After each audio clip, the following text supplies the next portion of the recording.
வெற்றி தோல்வியெல்லாம் வாழ்க்கையில் ஒரு ஈசிஜி மாதிரி தான். அந்த வெற்றி தோல்வி வெற்றி ஒரு எல்லைக்குள்ளார அடங்கிடும். தோல்வி ரொம்ப ரொம்ப சிந்திக்க வைக்கும், செயல்பட வைக்கும்.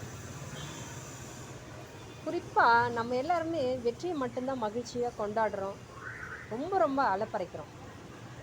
தோல்வின்னு வந்தால் துவண்டு போயிடுறோம். நம்ம சிந்தனைக்கு தோல்வி வரும்பொழுது சிந்திக்கணும், நிறைய சிந்திச்சு எது சரியானது அப்படின்னு பார்க்கணும்.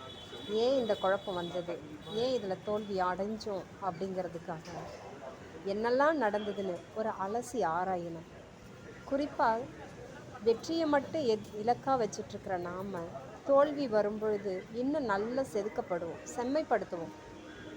அது நட்பாக இருக்கட்டும், காதலாக இருக்கட்டும், குடும்ப உறவுகளாக இருக்கட்டும், எது வேணாலும் இருக்கட்டுங்க. அந்த பயணம் நீடிக்கும் போது ரொம்ப அழகாக இருக்கும். அதுவே துவண்டு போச்சுன்னு வச்சுங்களேன், ஏமாற்றிட்டாங்கன்னு சொல்லுவாங்க. கண்டிப்பாக அந்த மாதிரி ஒரு நெருக்கடி காலங்கள் வந்தாலும் நம்மளாக தான் இருக்கணுமே ஒழிய அதுக்கு விவாதம் பண்ணுறதுக்கோ சொல்லி காட்டுவதோ நம்மளோடது இருக்கக்கூடாது.